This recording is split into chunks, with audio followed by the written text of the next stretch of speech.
문제 1번은 벡터 A, B가 다음과 같이 주어져 있다. 0부터 2까지 5개 랜덤으로 정수 생성하는 거겠죠? 그래서 랜덤으로 벡터 A, B랑 2개 만들어 놓고 A, B랑 같냐? 물어보는 거고 썸이랑 길이 그다음에 N이랑 우리랑 이 함수를 알고 있냐 없냐 뭐 그런 게 되겠죠. 실행 한번 해볼까요? 음.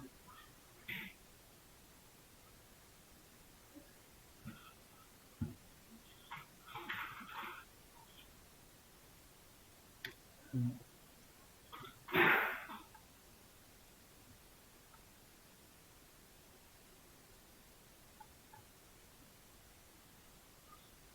이제 이번에 numPy의 랜덤의 랜드 함수는 0부터 1까지 랜덤하게 플로트 형태를 생성을 하는데 정기분포, 균등분포를 따르는 랜덤 데이터 값을 생성을 한다. 그래서 지금 10,2로 10팩 2월짜리 생성을 했겠죠.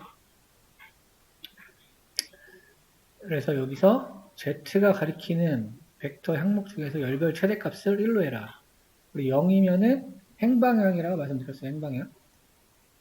디폴트 0이었고 이 방향으로 이 방향에서 제일 큰 게 지금 요 값이고 여기서는 제일 큰 게 얘죠. 이 방향을 생각하시면 되겠고 그 위치만 마스크에 담아주고요. 열별 최대값이 true로 바뀐 거죠. 그럼 이 마스크를 이제 집어넣게 되면 얘를 마이너스 1로 수정을 하면 그 위치에 있는 값들이 마이너스 1로 바뀐 걸 보실 수가 있죠.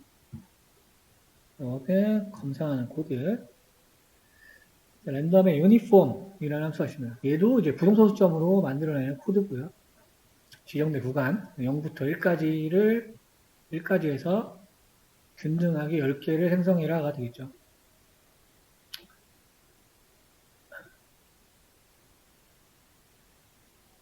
평균값에 가장 가까운 값을 민의 민, 변수가 가리키도록 해라. 어그리게이션 민이랑 MP의 ABS. 이거는 파이썬에서 똑같죠? 절대값 취하는 함수. 이거는 이제 평균권 함수고, Z에서, 라지 Z에서 스몰 Z를 빼고 어그리게이션 민 하면, 우리 어그리게이션 같은 경우는 인덱스 값을 리턴해 준다고 했어요. 그쵸? 그 위치가 0.499. 거의 0.5에 근접한 값이 되겠죠. 그래서 평균값에 가장 가까운 거를 구하는 거. 이거는 일단 뒤에 나올 텐데 정규화 개념을 이해할 때 굉장히 도움이 많이 되는 코드라고 보시면 될 것 같습니다. 위차원어레이 10,2 랜드로 만들어주고 여기 바로 나오네요. 이거는 그냥 외우셔야 돼요. 평균은 0, 그 다음에 표준 편차는 1로 만드는 게 일반적인 정규화 기법인데 이게 100%는 아니에요. 그러니까 일반적인 공식인데 어떤 경우에는 0.5로도 만들고 합니다. 근데 이제 디폴트는 평균은 0, 표준 편차를 1로 만드는 게 기본적인 정규하고 무조건 우리가 인공지능을 할 때는 모든 데이터들은 정규화가 돼야 된다. 정규화가 돼야지 정확한 결과가 나옵니다. 안 되면 무조건 성능이 좋게 나올 수가 없다. 약간 이거는 그냥 공식화해서 생각을 하시면 될 것 같습니다. 이 Z가 이제 각 요소의 값이잖아요. 그러니까 또 배열이 있다고 하면 거기 1, 2, 3, 4, 5, 각 1, 2, 각각 값. 그럼 그 열에 이제 평균을 빼고 그거를 표준 편차로 나누면은 0에서 1, 4, 2로 값이 조정이 됩니다. 우리 0에서 255까지 값을 계속 바꾸는 걸 많이 해봤었어요. 그거는 검상 코드. 이번에는 뭐 실제 데이터 패스라고 해서 여기는 웹 경로예요. 실제로 가면은 이런 값이 들어올 거고 뭐 1, 2부터 15까지가 정수가 들어있네요.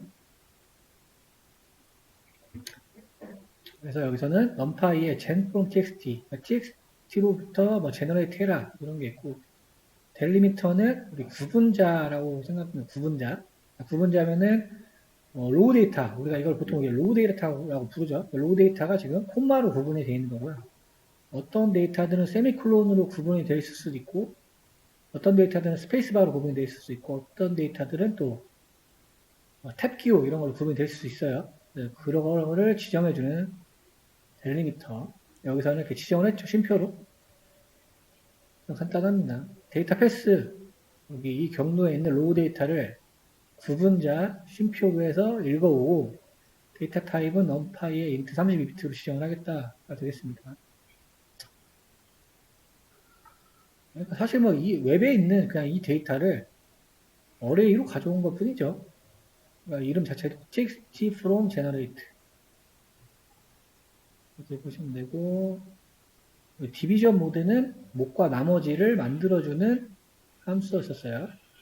z를 지금 7로 나눈다는 얘기죠. 계산해보면 어떻게 될까요?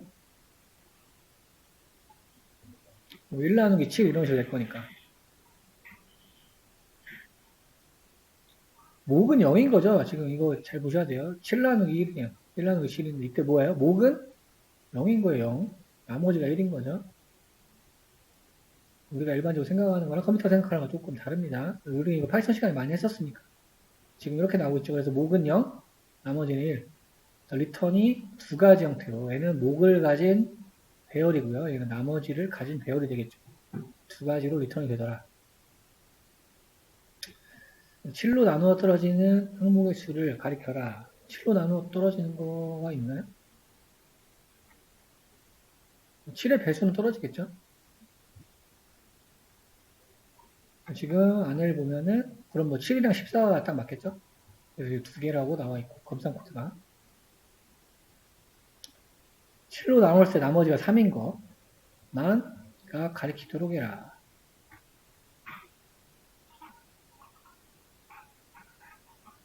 나머지가 3인 거면 얘랑 얘 두 개네요. 여 위치에 있는 거.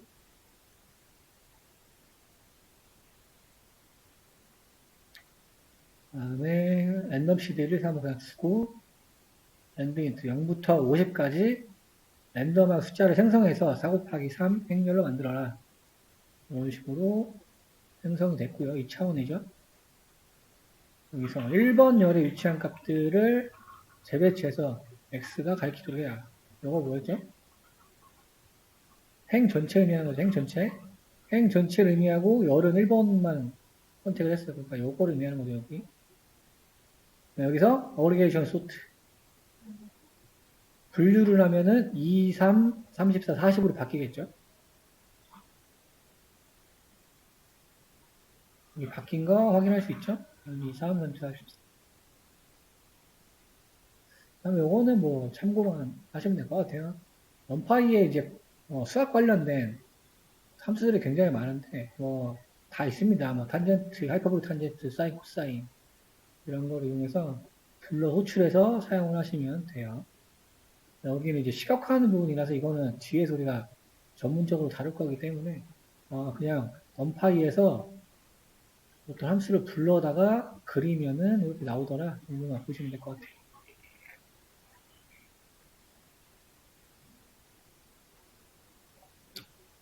4번 보겠습니다. 4번.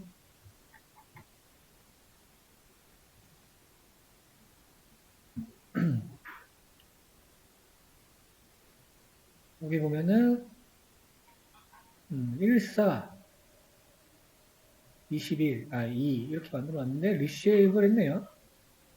여기서는 마치 뭐 3차원인 것처럼 생성한 게 아니고 1에서 41까지 이 스텝으로 만들어서 2차원 행렬 4 곱하기 5 만들어서 홀수 행렬 되겠네요.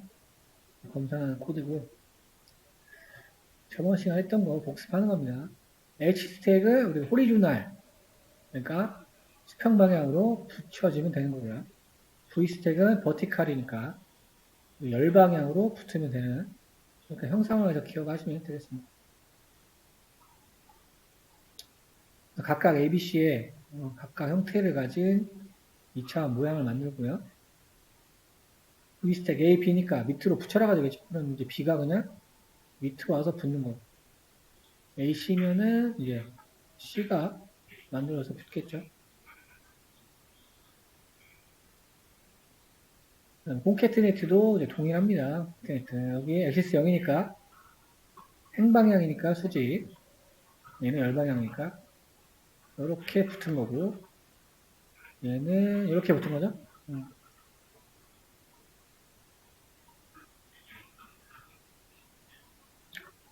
다음에 이거는 축을 만드는 거, 뉴 엑시스, 럼파의 뉴 엑시스라고 말씀드렸었고 0부터 31까지 10스텝으로 그러면은 10, 20, 30 생성이 되겠죠. 0, 10, 20, 30. 네, 0, 10, 20, 30. 거기다가 B는 0 곱하기 3개래요. 여기 개수가 3개 늘어나게 되고요. 그럼 여기 행은 전체를 선택하면 되겠고. 이 엑시스니까 10값을 지금 1로 하나 하게 되겠죠. 10값을 1로. 그 다음에 B를 더한 거. 그러면 지금 어떻게 되나요? 이 데이터에서 이 데이터를 마치 트랜스포즈한 것처럼 세로로 바꿔주고, 그렇죠? 얘를 지금 3번 반복해서 더해라는 거잖아요. 그러니까 3개가 생성됐죠, 이렇게.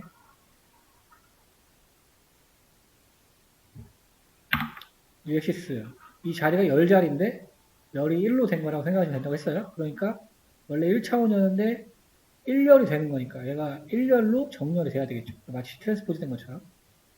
그래서 검사해보면 이 코드.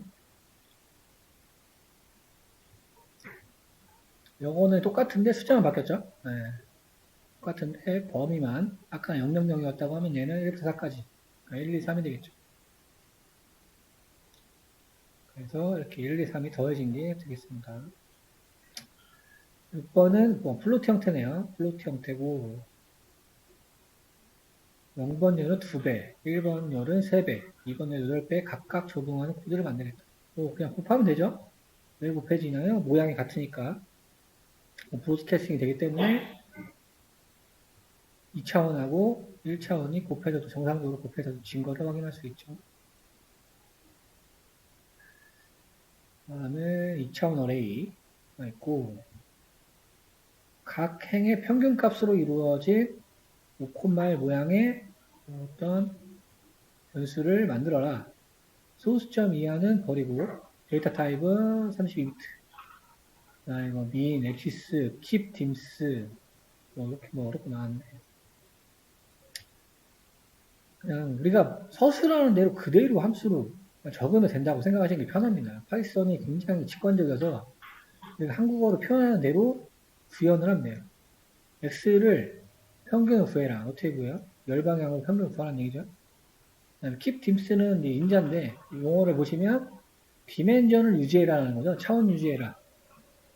여기 써있고 그 다음에 점 찍고 s타입 원파이에 int 30비트.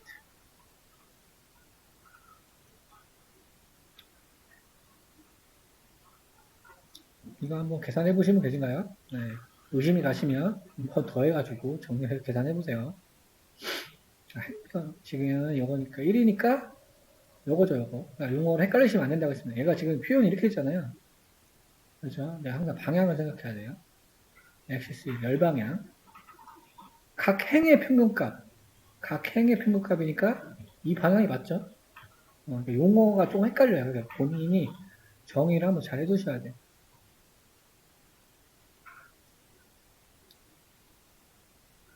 그 다음에 얘는 차이로 이루어진 원래 값하고 수정된 열을 빼가지고 모양이 같기 때문에 빼면은 이렇게 음수도 들어가 있게 되겠죠. 검사하는 코드가 될 거고요. 여기는 이제 뭐 표준어라고 나와요. 이게 그러니까 여러분이 좀 생각하셔야 되는 게 표준어랑 정규어랑 이게 용어는 다르거든요. 엄밀히 얘기하면 다른데 이게 인공지능에서는 가끔 이렇게 같이 쓰일 때가 많아요. 지금 요게 우리가 위에서 방금 정규어라고 배웠잖아요. 그렇죠? 여기는 또 표준어래. 그렇죠? 이런 게 있으니까 참고를 하셔야 돼요. 원래는 용어 그대로를 따지면 다른데 인공지능에서는 이제 이렇게 가끔 표현하는 게 많아요. 그래서 이제 조금 밑에를 살펴보고 조금 진단하셔야 됩니다. 우리가 통계 다룰 때 제대로 보긴 볼 건데 어쨌든 표준화해라 얘는 정규화해라. 그러니까 지금 똑같은 의미를 갖고 있습니다. 근데 여기서는 지금 표준화라고 표현을 했네요. 좀 외워지셨죠? 요소에서 평균 뺀 다음에 표준 편차로 나누기.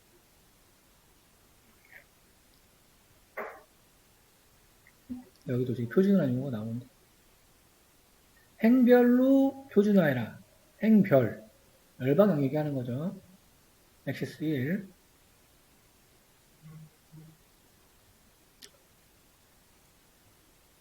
얘는 행별로 뭐예요? 표준 편차 만드는 거죠. STD니까. 행별로 평균. 행별로 표준 편차. 난 X에서 로우 미스는 위에 A를 얘기하는 거니까.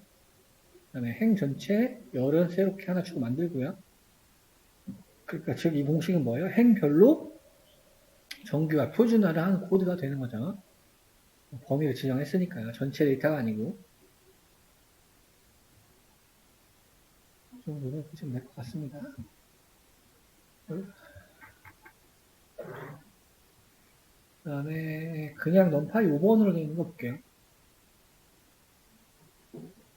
프랙티스 이런 것부터는 예 보시면 됩니다.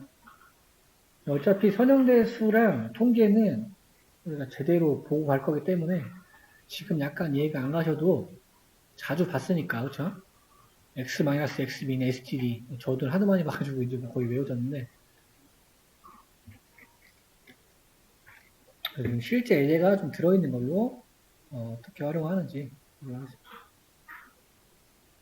여기는 설정하는 부분 2차 격자가 나왔습니다. 조금 실무랑 같은. 그래서 이 무늬는 가로 세로를 보니까 마이너스 1부터 1까지 돼 있고 x축도 마찬가지죠. 2차원이 되어 있는데 마이너스 1부터 1까지 점을 세보면은 하나, 둘, 셋, 넷, 다, 여, 일곱, 여덟, 아홉, 열, 11개가 들어있네요. 그죠? 11개 맞나요? 10개를 균등하게 나눴다고 하니까 총 개수는 11개 정이 맞겠죠. 이렇게 그래프가 있고요. 그래서 우리가 어레인지 함수를 이용해서 마이너스 1부터 1까지의 구간을 10개로 쪼개면 되겠죠. 그런데 얘는 지금 정수 단위로 쪼개니까 얘는 더 세밀하게 쪼갠다는 겁니다. 그리고 지금 포인트는 뭐예요? 마이너스 1부터 1.01까지 0.2를 스텝으로 하겠다는 얘기죠. 그러니까 마이너스 1부터 이렇게 0.2 단위로 위에 거 지금 포인트를 그대로 보여주는 게 되겠죠. 그 다음에 여기서는 어떤 함수를 소개를 합니다. 메쉬 그리드. 우리가 그리드라는 거는 격자, 알고 계시죠? 격자? 격자라고, 메쉬 그리드라는 함수가 있대요. 그래서 뭐 잘 모르겠는데, 뭐 이 함수가 하는 거는 뭐 포인트를 그려준다는 거죠. 임자가 포인트스랑 포인트스니까. 메쉬 그리드. 그 다음에 X축, Y축에 헷갈리지 않게 S라는 걸 더해서 여기 담아줬습니다. 그래서 이거를 출력을 해봤어요. 지금 XS만 출력을 해본 거예요. 그러니까 지금 어떻게 되나요? X축에 대한 어떤 행렬이 기록이 되어 있죠. 값들은 이렇게 되어 있고요. 세부분 11개가 되겠죠. 마찬가지로 YS도 이렇게 되어 있습니다. Y좌표.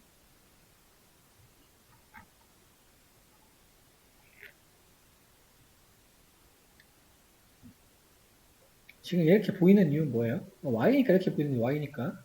그렇죠? 똑같은 거잖아요. 이 원본 데이터는 똑같지만, 왜냐면 아까 인자가 포인트를 전달했잖아요. 근데 지금 이렇게 보이는 거예요. 행렬이니까, 그렇죠. 행렬이니까. 그러니까 얘는 지금 이렇게 트랜스포즈가 된 거죠. Y축에 그려야 되니까. 그 개념만 이해하시면 됩니다. 그래서 이제 그리기 위해서, 여기에는 이제 C라는 거는 이제 칼라라는 옵션이고요. 여기 나오네요. 다크 그레이. 다크 그레이라고, 메플랄 레이버는 우리가 시약화할 때 자세히 다룰 겁니다. 지금 EL 도끼에서 그림 그리는 거기 때문에. 도표 크기, 5x5로 그려놓고, 산점도, 스캐터라는 거는 이제 뿌리남수죠. 뿌리남수. 스캐터가 뿌리다라는 거니까. X축, Y축하고 색깔은 다크 그레이로 그리겠다.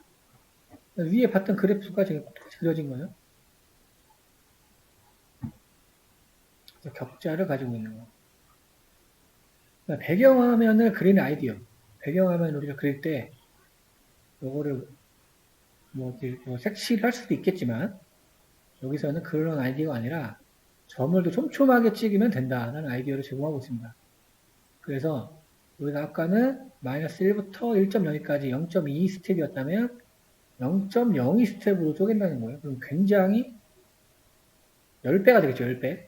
그러니까 점이 101개, 점은 100개, 100개가 되는 거고, 숫자는 101, 101 되겠죠. 똑같이 담아주고, 쉐이프로 확인해 보고, 똑같이 그리니까, 이렇게 된다는 거예요. 이렇게 되는 이유는 뭐예요, 지금? 이 점이 너무 촘촘해서 이렇게 보이는 거죠. 이런 아이디어도 시각화해서 볼 수가 있다는 얘기입니다. 사실 우리가 픽셀이랑 똑같은 거죠. 요거는 뭐예요? 10 곱하기 10이라고 보시면 되면 얘는 101 곱하기 101이라고 보시면 돼요. 근데 이제 똑같은 색을 뿌린 것 뿐이죠. 그레이 색깔을 뿌린 거죠. 그래서 등고선을 그리고 싶다.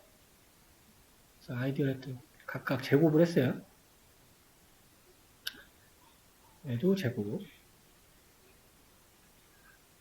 그래서 제곱한 거를 그렸더니 이렇게 보이는 거야. 여기에 이제 컨투어라는 건 제공한 함수인데 이제 경계를 얘기하는 되는 함수예요. 그래서 이제 경계선들이 조금 비주얼라이징이 돼서 보이는 그래프 계속 보면 어지럽네요. 네. 화살 관역처럼 이렇게 제곱을 하면 그릴 수 있다. 여기 또 얘는 보면 컨투어 F라는 함수가 들어있어요. 얘를 보니까 얘는 이제 여기에다가 색깔을 칠해주는 게 되겠죠. 화살 관역처럼 보여지고요.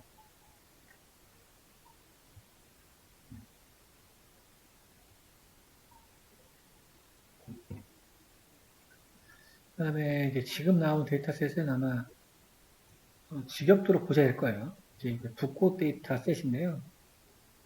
아이리스라고 부른다고 합니다. 붓꽃. 저는 이 꽃을 잘 모르는데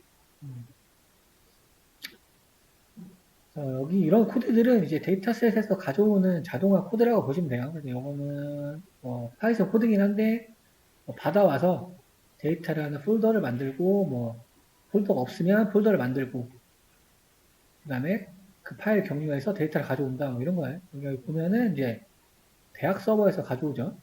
사실 이 데이터셋은 굉장히 많아요. 그래서 여러 가지에서 가져올 수 있는데 똑같지 않습니다. 똑같지 않아요. 그래서 반드시 확인을 하셔야 돼요. 그러니까 똑같은 데이터셋의 이름이 가졌다고 하더라도 캐글에서 가져오는 거랑 우리나라의 다른 대학교 서버에서 가져오는 거랑 행렬이나 이런 것들이 다를 수가 있어요. 이름 같은 것들이. 그래서 반드시 확인해 보셔야 돼요.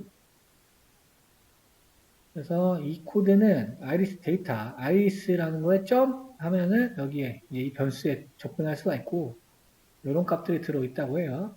여기에 이제 길이 너비를 얘기하고 세토사라는 거는 붓꽃의 종류를 이야기합니다. 여기 보이시죠? 꽃받침의 길이 너비, 꽃잎의 길이 너비, 그 다음에 얘는 품종은 3개예요. 3개고 데이터셋은 150개가 돼 있고 이 붓꽃 종류가 3개인데 이 3개의 각 종별로 50개씩 구성이 되어 있습니다. 그래서 공부할 때 엄청나게 많이 쓰는 데이터셋이 되겠습니다. 요거에 붓꽃,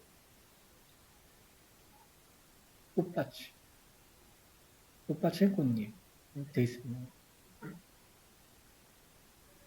여기서는 연습을 위해서 4개의 특성을 가져온다고 해요. 아까 이거 봤었죠? gen from txt 얘는 인터넷에 있는 어떤 파일, 로그 데이터를 가져와서 어레이로 불러오는 함수. 델리미터는 구분자, 데이터 타입을 알고 있는 거. 왜냐면 이런 데이터들은 실제 길이를 측정했을 거니까 플로트 형태로 나오겠죠? 얘를 딱 3cm, 5cm 이렇게 정해 놓지 않았을 거니까요. 그 다음에 use cals라는 거는 이제 판다스 때 많이 나올 텐데 이름 그대로 보시면 됩니다. 나는 0, 1, 2, 3 칼럼만 사용을 하겠다. 라고 되는 거예요. 얘가 지금 0, 1, 2, 3이죠. 얘는 4고. 얘는 빼고 얘만 사용을 하겠다는 얘기입니다. 그러니까 수치형 데이터만 사용을 하겠다는 건 수치형. 품종은 지금 텍스트잖아요. 그렇죠. 근데 이제 분석을 할 때는 기본적으로 모든 데이터들 수치형으로 바꿔야 됩니다. 그렇기 때문에 여기서는 알려서 보여주는 거고. 그래서 아이리스 피처스라는 거. 이거는 제가 나중에도 말씀드릴 텐데, 제가 피처라고 부르는 것들은 일반적으로 열을 말해요, 열. 어떤 데이터든 열을 피처라고 부릅니다. 여러분들도 좀 같게 생각을 하시면 좋을 것 같아요. 이건 약간 관용적으로 쓰이는 거거든요. 열이 피처다. 보시면 될 것 같아요. 위에서 만들어 오면 뭐 인자돌로 데이터 로드에서 여기 넣어준 거. 그럼 이 데이터는 지금 데이터 쉐입을 확인해 보니까 어떻게 됐나요? 150에 열이 4개죠. 그러니까 마지막 우리 품종에 대한 피처는 날리고 수치형 데이터만 가져온 거죠. 얘는 행의 개수, 열의 개수. 그러니까 지금 꽃받침에 복사 좀 할까요? 이 순서대로 값들을 가지고 온 게 되는 거죠. 그래서 샘플 찍어봤어요. 샘플 우리 슬라이싱 해가지고 5개. 그럼 얘가 뭐예요? 꽃받침의 길이, 꽃받침 너비, 길이 너비. 그렇죠? 근데 만약에 붓꽃 데이터 같은 경우는 사람하고도 비슷하겠죠. 키가 크면은 몸무게가 더 일반적으로 무겁죠. 그렇죠? 그래서 얘도 아마 리니어한 특성을 가지고 있을 겁니다. 그러니까 길이가 길수록 넓이가 넓을 거예요. 일반적으로는요. 굉장히 데이터 분석할 때 중요한 거, 결측치라는 게 있습니다. 결측치. 결측치라는 거는 뭐 데이터가 빵꾸가 난 거라고 생각할 수 있겠죠. 아니면 데이터가 0으로 돼 있다거나 측정을 잘못해가지고 지금은 데이터가 교육용이기도 하고 150개밖에 안 되니까 덜 민감할 텐데 우리가 현업에서 쓰거나 데이터 분석을 할 때는 이게 굉장히 중요한 이슈예요. 결측치를 확인하는 거는 여기서 넘파이에 이진안이 나옵니다. 난. 이거는 또 외워두시면 좋아요. 이진안. 결측치가 있냐? 결측치가 있냐라고 물어보는 거예요. 그럼 결측치가 있으면은 true가 리턴 되겠죠. any 같은 경우에는 하나라도 있냐를 물어보는 거죠. numpy, 이진안, ice features, any. 뭐예요? 결측치가 하나라도 있냐라고 봤더니 true라고 나옵니다.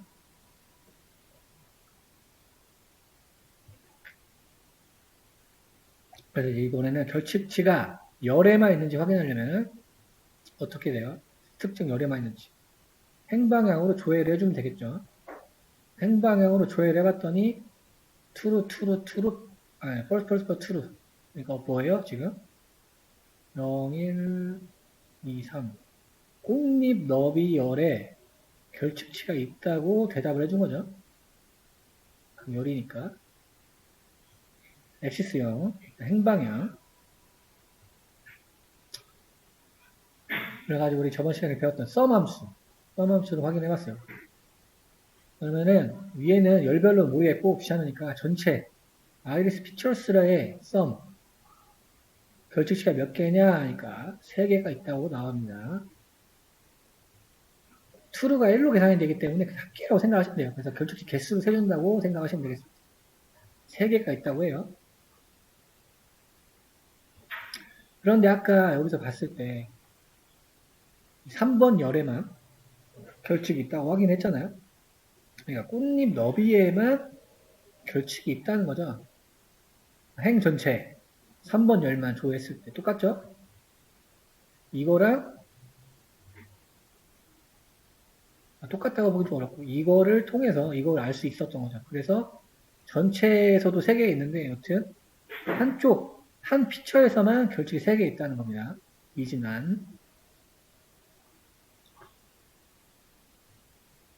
그래서 얘를 마스킹 했어요. 마스킹 했다는 건 뭐예요? 이 결측 이내를 담아놨다는 거죠. 정보를. 그러면은 얘를 인덱싱을 뽑아내면 지금 실제로 보니까 마지막 피처 꽃잎 너비 값이 난으로 되어 있습니다. 난. 나는 넘파이에 난 하면 얘는 그냥 결측 그 자체를 의미한다고 보시면 돼요. 결측. 원본 데이터에는 그냥 비워져 있대요. 이제 보시면은 여기 콤마 2개 사이에 데이터가 원래 있어야 되는데 없죠? 0, 1, 2, 3번. 근데 원래 사실 원본에는 이게 다 돼 있어요. 근데 지금 저 대학교에서 오는 학습 데이터이기 때문에 공부하기 위해서 일부 3개를 빼놓은 겁니다. 그래서 솔직히 고백을 하는 거죠, 지금. 원래는 0.2였대요. 그래서 불 인덱싱을 통해서 우리가 원상 회복을 시킨다. 원상 회복시킨 방법은 값을 넣어주면 되겠죠? 전체 3번 열에서 마스킹 된 거. 이렇게 대괄호로 닫혀 있는 거 두 개로 되어 있는 거는 필터라고 생각하시면 됩니다. 필터. 그러니까 뭐예요? 행 전체. 행이 몇 개였어요? 150개였죠? 행 전체에서 3번. 3번은 이걸 얘기하는 거죠. 꽃잎 너비 열만 일단 선택을 한 거고요. 그 안에서 그 마스킹 있는 거. 마스킹 있는 거 뭐였어요? 얘네 세 개를 의미하는 거죠. 그러니까 자동으로 내가 몇 행인지 모르지만 우리가 불을 했기 때문에 어디 있는지는 위치 정보를 다 알고 있다는 거죠. 그러니까 그 열에다가 0.2를 집어넣어라가 되는 거죠. 그러면 자동으로 결측치에 0.2가 들어가게 되겠죠. 그 다음에 이진안으로 N으로 확인해 보니까 false로 나와 있는 수 있습니다. 그러니까 결측치가 0.2로 채워졌다가 되겠죠. 이 마스킹 기법을 안 쓰면은 어떻게 해야 돼요? 우리가 행에 다 넘버를 알아야 되잖아요. 되게 비효율적이죠. 내가 어디니 다 알아야 되잖아요. 그래서 우리가 트루 펄스 기법으로 많이 사용을 하고 효율적인 방법을 택해서 사용을 하는 거죠. 그 다음에 아까 4번에 있던 거 품종, 세투사, 버지컬러, 버지니카. 저는 이거 수십 번 보는데도 안 외워져요, 이게. 세투사, 버지컬러, 버지니카. 이렇게 세 개가 있어요, 세 개. 약간 뭔가 모양이 좀 다르겠죠? 붓고. 4번, 아까 4번 피처가 왜 이렇게 이름을 가지고 있다 했어요, 이름. 그러니까 품종이겠죠? 그 다음에 얘는 지금 데이터 자체가 문자열이니까 데이터 타입을 문자열로 처리를 해볼 겁니다. 수치형을 안 바꾸고. 그리고 지금 뭐 아직 정확히 분석 들어간 건 아니어서 그냥 문자열로 처리하겠다. 4개. 사실 이 옵션이 없으면은 그냥 불러오긴 할 텐데 이 마지막 데이터의 데이터 타입을 좀 확인해 봐야 되겠죠. 그래서 세이브를 찍어봤더니 어떻게 돼요? 1차원이죠, 1차원. 그래서 이것도 공식이에요. 얘는 뭐야? 길이 너비, 이 꽃받침의 길이 너비, 꽃잎 길이 너비를 가지고 있는 거에 우리가 여기서 라벨이라고 지금 이름을 부여했잖아요. 라벨. 그러니까 인공지능에서는 이걸 답안지라고 많이 부릅니다. 답안지. 그러니까 우리가 지금 잠깐 생각해 볼 거. 어떻게 되는 거예요, 그러면? 수많은 이런 데이터 값이 있다고 쳐요. 수많은 데이터가 있다고 쳐요. 그러니까 만 라인이 있다고 쳐요.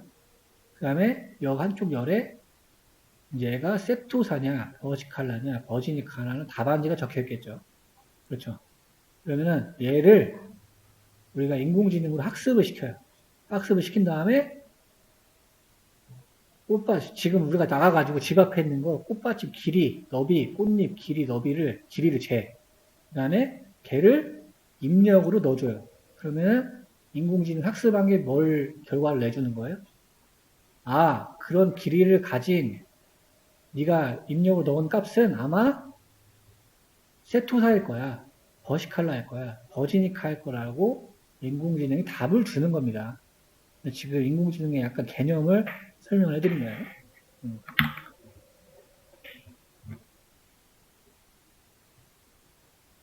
그러니까 데이터로 학습을 해가지고 어떤 데이터, 유사한 데이터가 들어왔을 때, 실제 현실에 있는 데이터가 들어왔을 때, 걔가 뭔지를 판단해서 알려주는 거예요. 인공지능 모델이. 기본적인 개념입니다. 그래서 라벨이라고 부르는 거는 정답이라고 생각됩니다. 정답지.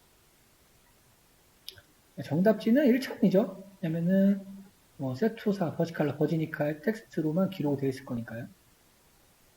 그래서 유니크 함수를 쓰게 되면 이것도 굉장히 중요한 함수입니다. 넘파의 유니크 라벨스는 이거죠. 어떻게 구성이 되어 있냐? 3개의 정답이 되어 있다. 정답지도 똑같아요. 012로 자동으로 인덱싱이 됩니다. 다 똑같습니다. 기억하시고. 데이터 타입은 지금 유니코드 10으로 되어 있네요. 왜 10으로 되어 있을까요? 여기서 제일 긴 글자가 15개로 되어 있기 때문이죠. 하나, 둘, 셋, 넷, 다, 여, 일곱, 여덟, 열, 열하나, 열두, 열세, 열네. 인가 보네. 하나, 둘, 셋, 넷, 다섯, 열, 그쵸? 여기까지 10개, 15개. 15 문자로 되기 때문에 자동으로 유니코드 15로 할당이 됐다. 자, 유니크라는 함수는 개수를 정해줘서 알려주는 거죠. 개수를 정해줘서. 이 함수를 우리 숫자에 적용하게 되면 어떻게 돼요? 0.01이 몇 개고, 0.02가 몇 개고, 0.03이 몇 개고, 이거를 출력해 주는 게 될 겁니다.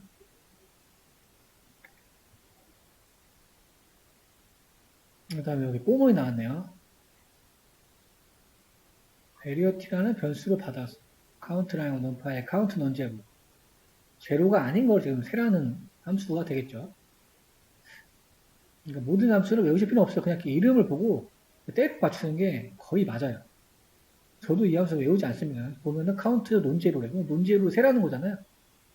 아이리스 라베스가 세토사인 거, 는는이니까 세토사. 얘를 카운트에 지정을 해놓고요. 프린트를 했어요. 15개 미만이면 걔를 세라는 거죠. 15개 미만인 게 없다는 거죠. 그래서 각각 품종별로 데이터가 50개씩 아주 고르게 분포가 돼 있다. 그걸 확인하는 간단한 함수.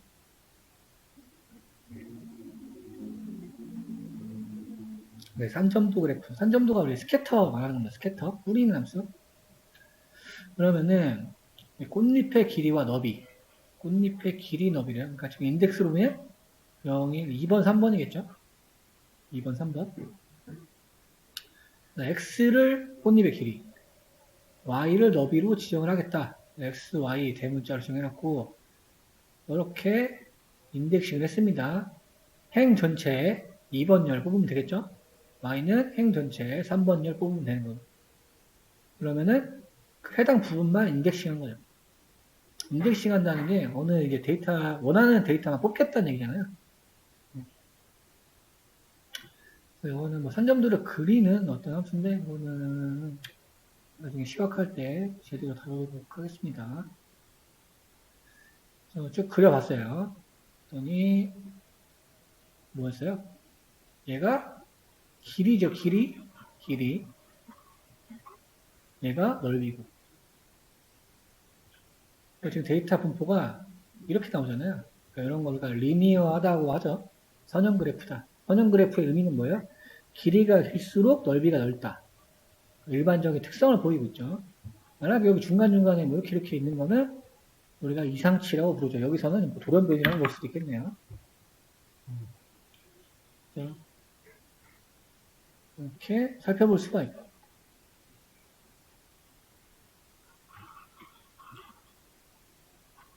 그런데 지금 이렇게 보면은 뭐 어떤 품종이 뭔지 좀 헷갈리죠. 어떤 품종이 뭔지를 모르죠. 다 파란색이어가지고. 밑에는 품종별로 색깔을 부여한 코드가 될 거예요. 이렇게 돼 있죠. 그러니까 품종을 분류한 기준이 뭐였는지 보니까 크기를 보고 분류를 한 거죠. 그러니까 세토사가 굉장히 작은 품종이고 얘가 이제 버시칼라라는 품종이고 녹색인 게 버지니카라는. 왜냐면 여기 지금 길이를 말하는 거니까요. 꽃잎의 길이. 꽃을 잘 아시는 분이면 좋을 것 같아요. 저는 이 꽃을 모르겠어요. 봐도. 그래서 이렇게 겹치는 부분도 있긴 하지만, 그렇죠? 약간 겹치는 부분도 있긴 하지만 일반적으로는 길이와 너비로 분류를 했다고 보시면 되겠죠. 품종이. 그래서 품종이 이렇게 이름이 나오는 것 같습니다.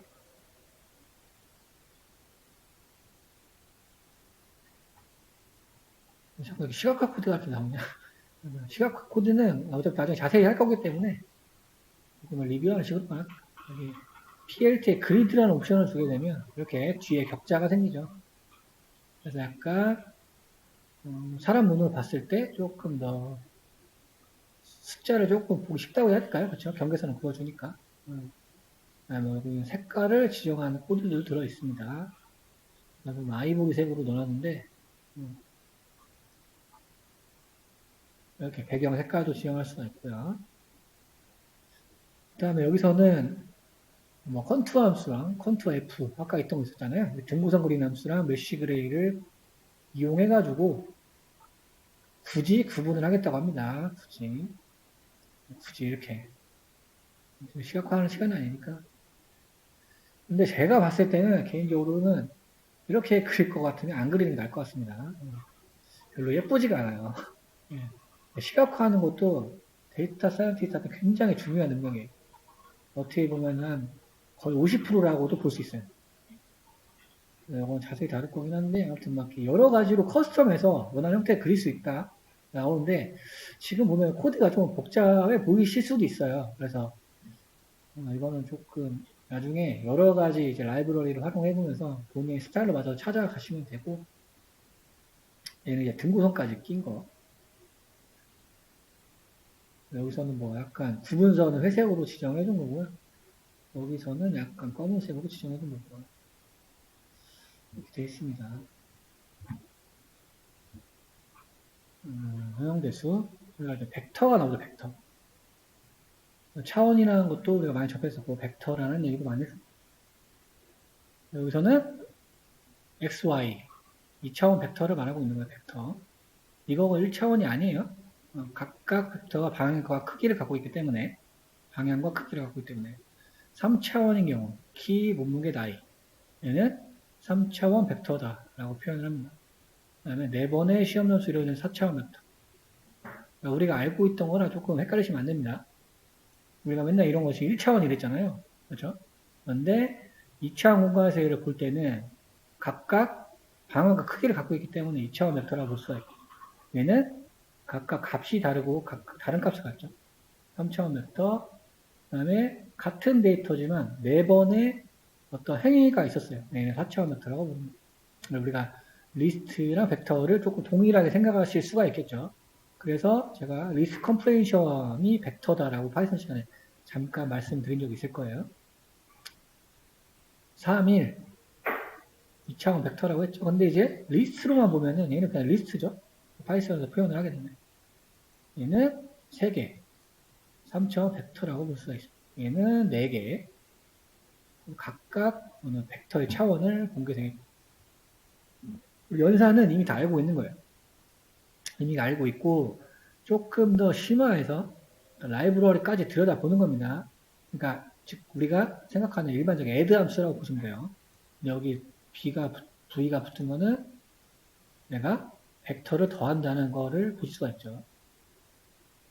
그래서 이거는 이제 함수를 선언하는 부분이고, 여기서는 이제 벡터를 더하는 함수를 호출하는 부분이 되겠죠. 위에 1, 6이 들어있어. 벡터 2, 1. 1하고 2 얘죠, 얘. 얘고, 얘가 값이 들어가죠. 어떻게 들어가나요? U에 얘가 들어가겠죠. 그렇죠? 마이너스 2하고 5는 여기로 들어가겠죠. 그럼 여기에 검산 코드가 있고요. 얘는 뭐예요? 랭스니까 길이가 같은 경우에만, 길이가 같지 않으면 일단 에러가 나겠죠. 벡터의 길이를 확인해서 리턴 보시면은 우리가 알고 있던 집 함수가 또 있네요. 그러면 U는 여기로 가고 V는 여기로 가겠죠. 맵핑해서. 그럼 그 얘기는 뭐예요? 3하고 마이너스 2 더하는 거고 1하고 5 더하라는 얘기죠. 결과값이 어떻게 1, 6으로 리턴된 걸 보실 수가 있죠.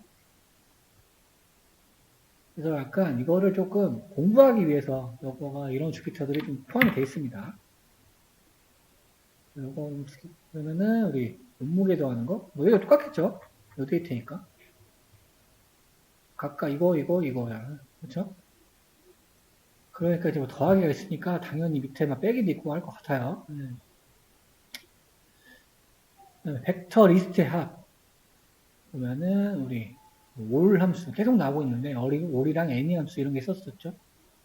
벡터끼리 더하는 거도 인자로 벡터를 받고요. 동일한 차원의 리스트, 여기서 말하는 동일한 차원이라는 거는 개수가 같아야 된다는 얘기입니다. 벡터의 개수. 그리고 0개면 안 돼. 1개면 안 돼. 그래서 0개 이상인 거 검사해주고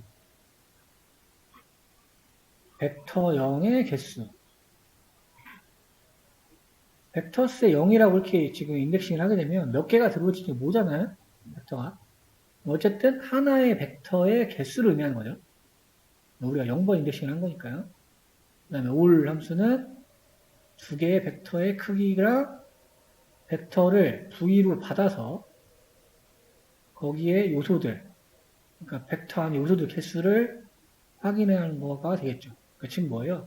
벡터끼리 길이가 같아야 된다는 의미죠. 얘가 뭐 5개짜리고 5개짜리. 그 검사해 주는 거고. 리턴할 때는 뭐예요? 넘 엘리먼트니까 요소. 각 요소들을 i로 받아서 벡터들은 몇 개가 있을지 모르잖아요. 2개라고 우리가 가정하면 2개 중에 하나에 대해서 우리가 여건 뭐예요? 리스크 컴프레이션 할 때 활용하겠다는 의미죠. 그래서 벡터의 합을 구해서 리턴하겠다. 지금 벡터가 4개죠, 4개. 우리가 파이썬에 들어가는 전달 값으로는 어떤 거 다 받을 수 있어요. 여기 함수 들어갔었고, 그렇죠? 얘는 이게 4개가 들어가는 거죠. 그렇죠? 4개의 벡터가 들어가게 되는 거죠. 그러면 각각 더하면 어떻게 되나요? 1, 3, 5, 7 더하는 거니까. 12, 15, 16. 그렇죠? 우리가 약간 벡터 이해를 하기 위해서 원리를 조금 본다, 보는 코드다라고 보시면 되겠습니다. 얘는 지금 뭐예요? 2차원부터 4개를 지금 던진 거예요. 2차원부터 4개. 잠깐 쉬었다 하겠습니다. 뺄셈, 곱셈은 뭐 똑같은 거니까 뭐 기호만 다릅니다. 여기 빼기 들어있는 거랑 곱하기 들어있는 거랑 나누기도 있겠죠. 나누기 구조는 똑같고요. 우리 벡터 스칼라도 연산이 됐었죠. 하나의 수를 우리가 스칼라라고 말하고요. 하나의 벡터와 스칼라 곱셈. 여기에 C로 되어 있는 것들이 스칼라라고 보시면 되겠죠. 벡터랑 스칼라 곱하기.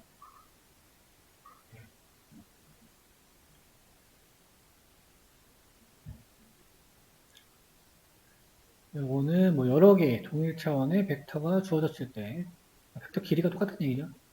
각 항목별로 평균을 구할 수 있다.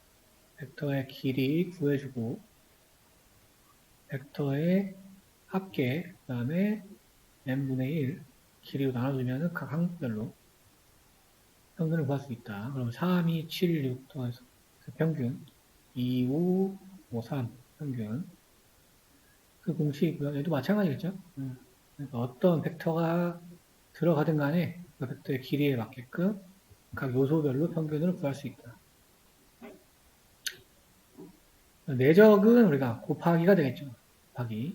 이게 실제적으로 인공지능에서 가장 많이 수행되는 연산이라고 보시면 될 것 같아요. 내적은 같은 위치 항목끼리 곱한 다음에 더한 값. 그죠? 벡터가 2개가 있다고 하면 얘네 다 매칭되는 거 곱해서 하나가 나올 거고 걔네들 다 더한 값이란 얘기죠. 우리가 알고 있는 거랑 똑같습니다. 1, 2, 3, 4, 5, 6 하면 어떻게 되나요?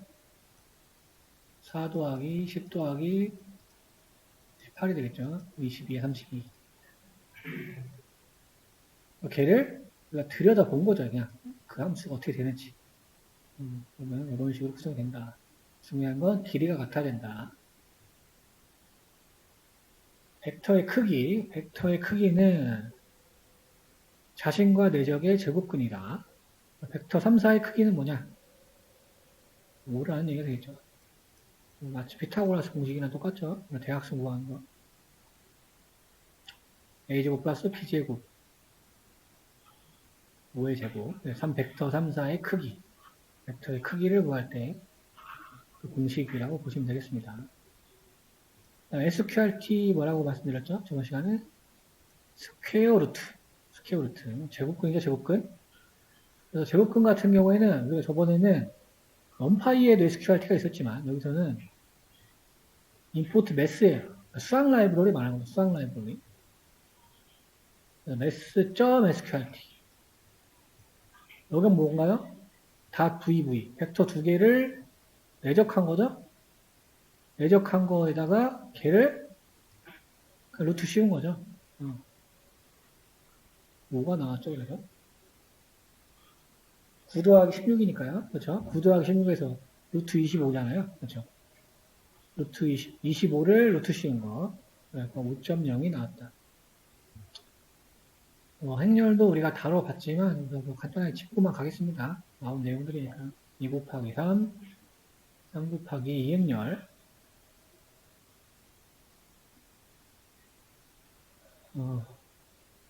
이거는 뭐 1행 행렬이고 2행 3열 얘기하는 거야. 3행 2열, 6행 1열. 이런 걸 보면 조금 빨리 하는 것도 나쁘지 않다고 생각이 들긴 하네요. 어떤 쉐이프라는 우리 함수는 튜플로 많이 됐었어요. 그냥 크기였기 때문에 얘를 어떻게 하나 한번 들여다봤더니 행의 수 세고 열의 수 세고 리턴해 주는 게 끝입니다. 그러니까 쉐이프라는 함수의 내용이라고 보시면 될 거예요. 행의 수, 열의 수 구해서 리턴해 준다. 그래서 2, 3, A가 뭐였죠? A가 있어. 얘죠, A. 얘가 A고 여기가 B니까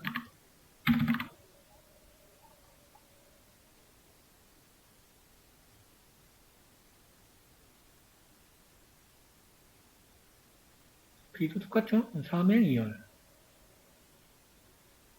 이것도 우리 알고 있는 행렬의 인덱스, 행 인덱스, 열 인덱스 이렇게 나오는데 이것도 좀 헷갈릴 수 있어요. 그러니까 방향으로 생각하시면 좋습니다. 행방향, 열방향이고 이 자체는 열을 의미하는 거잖아요. 열. 그렇죠?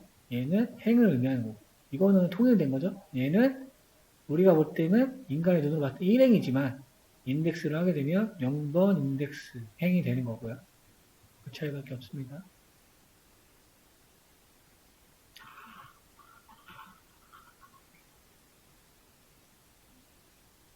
행벡터, 열벡터를 반환한다. 뭐 can, no. 그러니까 뭐 열을 얻는다. 라고 되겠죠. 행렬이 들어오게 되면 거기에 인덱스. 그렇죠. 이게 이제 반환해줘. 열은 마찬가지로 J라고 치면은 열 인덱스 J. 그래서 A의 0번 인덱스는 1, 2, 3 이걸 얘기하고 B의 1번 2, 4, 6을 이야기한다. 그러니까 함수 내부를 좀 들여다본다고 생각하시면 될 것 같아요.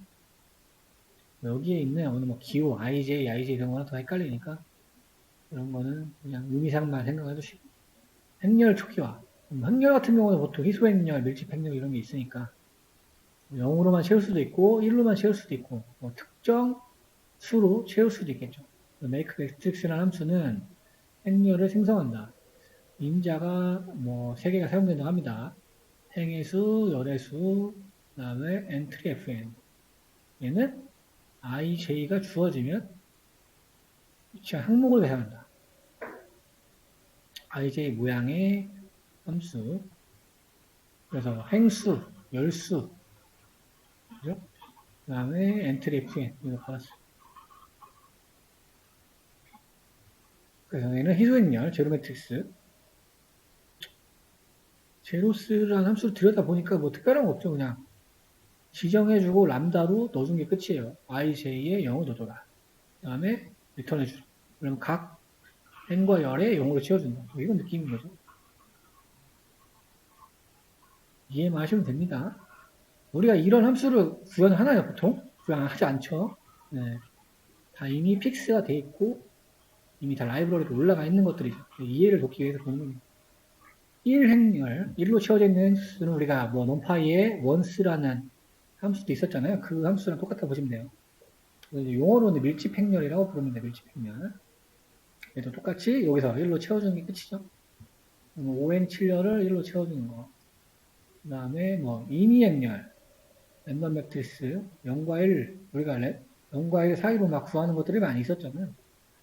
또 임포트 랜덤 모듈을 가져온 다음에 랜덤에 랜덤 하면은 0에서 1 사이에 아무 숫자나 리턴하게 되겠습니다. 실행할 때마다 결과가 다르겠죠.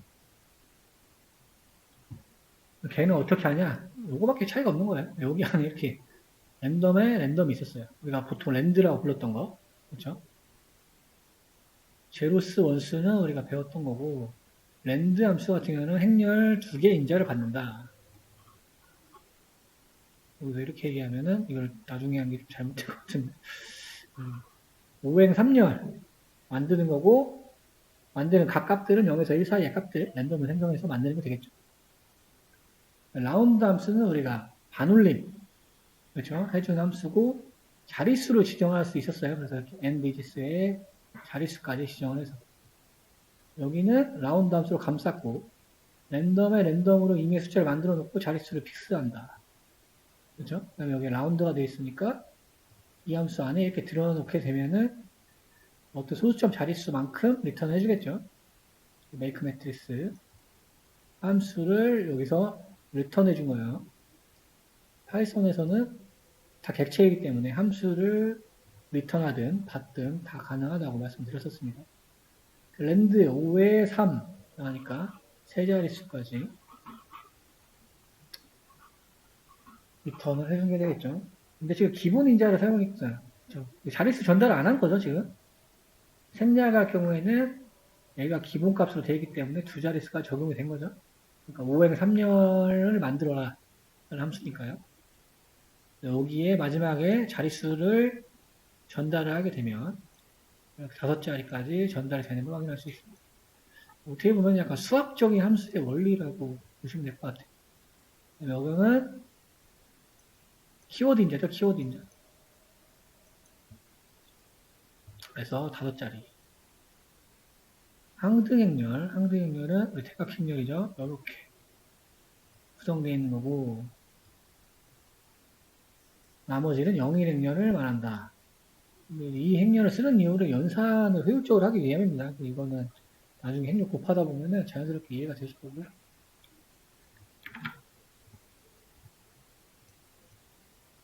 그래서 아이덴티티 매트릭스라고 부르네요. 아이덴티티 매트릭스. 여기 보시면 람다. F가 I랑 J가 같다면 0으로 해라. 되겠죠? 보면. 그 밖에는 0이네요. 그 밖에요. 그러니까 같은 위치. 0,0, 1,1, 2,2, 3,3, 4,4는 1이란 얘기죠. 그 밖에는 0으로 채워라. 이런 아이디어들은 아마 알고리즘 공부할 때 좀 도움이 되는 것 같아요. 이런 식으로 설계를 하면 됩니다. 아이덴티티 5 하면 크기가 5인 5 곱하기 5 항등행렬을 만들어주는 게 되겠죠. 여기는 행렬 덧셈 나오고 곱셈 나오고 나올 것 같네요. 우리가 다 이미 알고 있는 것들이니까 간단하게 보면 되겠죠. 여기도 람다로 받게 되겠죠. 각 위치 더해서 mn으로 표현하고 make matrix라는 함수로 뿌려주면은 결과가 나오겠죠. 이런 거는 1, 3, 12. 그렇죠? 두 번째 거도 하면 8, 5, 0. LCM도 마찬가지일 거고요. 행렬 스칼라는 한 개의 값과 곱하는 거고,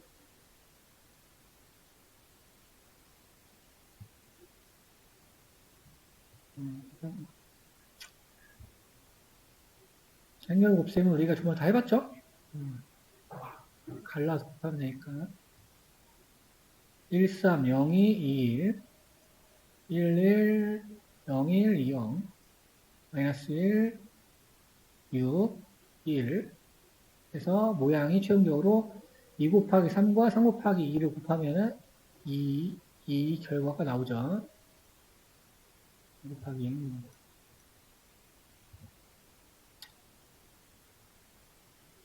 여기 오랜만에 아스테리스크가 붙은 별표가 붙은 게 나왔어요. 4개의 변수 가변인자를 말하는 거죠.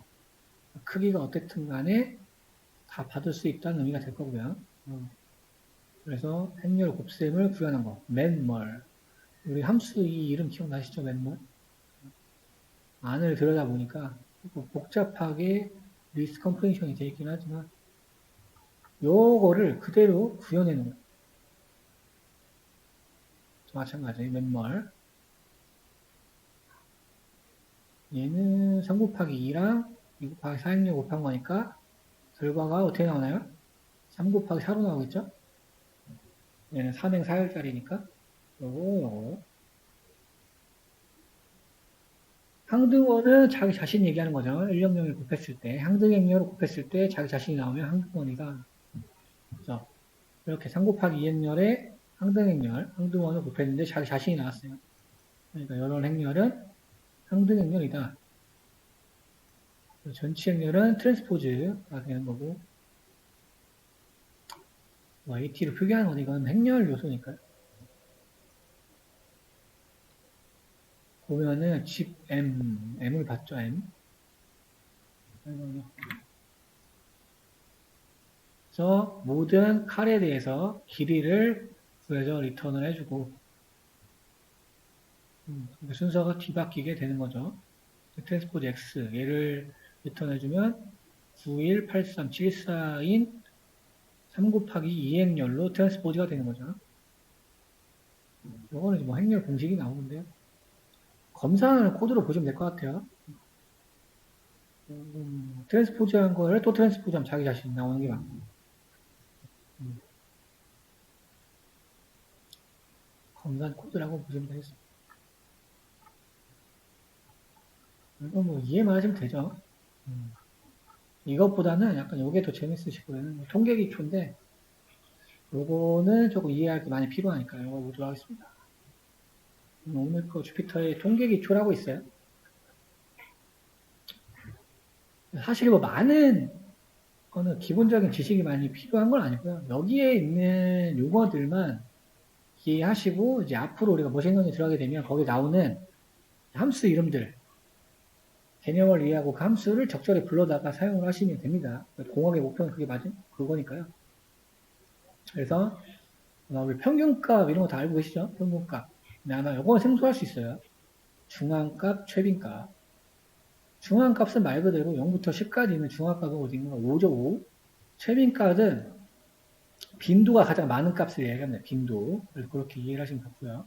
3포도 같은 경우에는 분산, 표준편차, 여기 4분 범위라는 게 나오는데, 뭐 성적을 얘기를 하면, 뭐 0점부터 25점까지는 뭐 4분위수. 이렇게 4개로 쪼갠다는 얘기를 가지고 있습니다. 집단, 표본을 나타낼 때. 그 다음에 상관관계는 어느 변수 2개가 있을 때, 키랑 몸무게가 있다고 치면, 키랑 몸무게는 상관관계가 짙죠? 그렇죠? 키가 크면 클수록 몸무게가 무거우니까 일반적으로 그런 거 상관관계가 있다고 하고 여기서는 피어스 상관관계다라고 추가가 되어 있습니다. 공분산이라는 건 이제 변수와 변수와의 관계를 말하는 거고 원래는 공분산으로 이제 표현을 하다가 이게 이제 잘 객관적으로 입증이 좀 어렵다 보니까 일반적으로 얘는 사용 잘 안 하고요. 개념적으로 알고 계시면 되고 얘는 굉장히 중요합니다. 이 용어는 정확히 이해를 하고 계셔야 돼요. 그러니까 키 몸무게 이런 거 생각하시면 돼요. 키 몸무게. 앞에는 이제 그래프 그리는 거고 이 부분은 독서에 서서 여러분들 뭐 메모장 같은데 만들어서 해주세요. 쇼에는 이제 매플라리브라고 제공하는 얘에서는 한글 폰트 지원이 안 돼요. 그래서 한글 폰트를 설치하고 세팅하는 코드예요. 그래서 그다음에 시작할 때 도움이 되실 거니까 이런 걸로 이렇게 저장을 해놓으신 다음에 폰트 뭐 이런 걸로 저장해주세요. 그다음 나중에 내가 그래프를 한글로 봐야 될 때는 얘를 그냥 복사하다가 윗부분에 설치를 하시고 진행을 하시면 됩니다. 그러면 이제 콜앱에 설치하는 거니까 뭐 어쩌고저쩌고 나오는데 여러분 로컬에서 설치하시면 한 번 하면 끝나요. 근데 지금 우리는 클라우드니까 계속 얘가 날아가죠. 그렇기 때문에 할 때마다 좀 설치를 해줘야 되는 부분이 있어요. 밑에 이제 한글이 나올 거기 때문에 미리 설치한 부분이고 안에 있는 변수들만 바꾸시면 됩니다. 여기 보면 나눔 고딕체를 설치할 거다. TTF 이름이 나눔 고딕. 그 다음에 이 폰트를 삽입할 거다. 근데 이거는 이제 유분투 베이스니까 리눅스 베이스니까 여러분 윈도우를 사용하고 계시면 이렇게 하실 필요는 없어요. 윈도우는 그냥 이 폰트 다운받아가지고 우클릭해서 글꼴 설치 이런 거 설치하신 다음에 재부팅 하시면 바로 적용될 거예요. 이 폰트에 대한 어떤 사이즈 보통 폰트는 패밀리로 구성이 돼요. 그래서 이제 뭐 중간체, 큰체, 작은체, 고딕체 이런 게 되기 때문에 그 어떤 폰트 패밀리 나눔 고딕 패밀리를 가져온다는 얘기입니다. 적용한다 뭐 이런 코드가 될 겁니다. 찾아보시면 여러 가지 코드가 굉장히 많은데 그냥 하나 딱 지정해 놓으시고 이거를 이해하신 다음에 바꿔가면서 사용하시면 편해요. 실전 예제가 나오네요. SNS 회원 204명이 있고 친구가 몇 명인지 조사한 결과를 이렇게 리스트로 만들었다고 합니다. 그러니까 로우 데이터가 되겠죠. txt는 아니고 우리가 파이썬에서 변수로 담아서 사용을 해야 되니까 회원 아이디는 친구가 많은 숫자대로 012 뭐 정렬이 되어 있고 리스트의 각 항목이 해당 회원의 친구 숫자는 그러니까 각각 지금이 친구 숫자는 얘기예요. 그러니까 얘는 지금 친구가 100명 있다는 거예요. SNS 친구가 100명. 얘는 인싸, 얘는 이제 아싸 그렇게 되는 거죠. 그래서 최대는 100명, 최소는 1명. 지금 우리가 상관관계를 알아보려고 이 데이터 셋을 쓰는 겁니다. 그러면은 어떤 친구들, 그러니까 이 각 요소가 204개라는 얘기죠. 그렇죠. 근데 여기 제일 친구가 많은 애가 0,0에 온 거예요. 가장 친구가 많은 애. 그래서 얘 친구가 가장 많은, 그렇죠. 헷갈리시면 안 돼요. 친구 숫자예요. 친구 숫자. 여기 나와 있는 값들은 전체 회원 수는 204명이다. 그러니까 그 지금 각 리스트의 요소 값은 204라는 얘기고요. 그 회원들 중에서 최대 친구를 가진 애 100명, 최소 친구를 가진 애 1명이라는 어떤 데이터의 아주 객관적인 그냥 통찰을 출력을 해본 거예요. 그래서 여기서는 우리가 파이썬에서 카운터 클래스라는 게, 카운터라는 라이브러리가 있는데, 이런 자료들을 다룰 때 조금 편하게 다룰 수 있어서 임포트해서 사용을 할 거예요. from collections라는 거에 가서 카운터라는 클래스를 가지고 사용할 겁니다. 얘 같은 경우는 이제 딕셔너리 형태로 어떤 자료 구조가 되어 있고요. 카운트를 해서 그 결과를 갖고 있게 될 거예요. 우리가 클래스를 가져왔게 됐으니까 이렇게 생성을 하게 되면 객체가 생성되는 거죠. 프렌즈 카운트스라는 거는 객체도 객체, 카운터라는 클래스를 생성한 거니까요. 그래서 객체를 생성했어요. 근데 안에 전달은 이 자료를 집어넣은 거죠. 어떻게 되는지 보도록 하죠. 카운터라는 클래스 내용을 살펴보니까 친구가 100명 있는 애는 1명이다. 친구가 49명 있는 친구는 1명이다. 친구가 41명인 사람은 1명이다. 라고 출력이 되고 있죠. 일반적으로 지금 봤을 때는 얘가 조금 특이한 사람인 거죠. 친구가 너무 많아요, 혼자. 보통은 이제 몇 명이죠? 한 10명, 10명? 네. 2명에서 10명이 좀 많네요. 데이터를 살짝 살펴보는 거. 우리가 여기서는 편견을 가지고 이 자료를 보면 안 돼요. 우리는 무조건 데이터에 근거해서 판단을 하셔야 됩니다. 그러니까 여러분들이 이런 사람이 있어? 이렇게 보시면 안 돼요. 이 데이터만 가지고 분석을 하는 겁니다. 그러니까 알고 있던 편견이나 이런 거 개입되면 안 돼요. 자료만 보고 이야기를 하는 거기 때문에. X축에는 100일이라고 우리 만들어놨어요. 100이죠, 100? 왠지 100일. 100. 친구 숫자가 아까 100명이었잖아요. 제일 많은 애가. 그렇죠? 그러니까 X축은 100명이라고 만들어 놓고, Y축은 XS, 여기 100이죠, 100. 100에서 임시별수 X로 받았으면 0번부터 100까지 100번 순회를 할 거고, 그때 프렌드스에서 카운트 X, 그럼 여기 뭐예요? 여기를 뽑은 거니까, 딕셔너리죠? 딕셔너리니까 뭐가 나와요? 밸류가 나오죠. 밸류.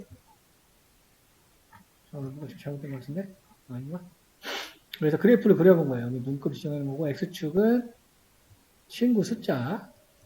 그 다음에 여기는 그 친구를 가진, 이런 친구 숫자를 가진 사람 수, 회원 수를 말하는 거죠.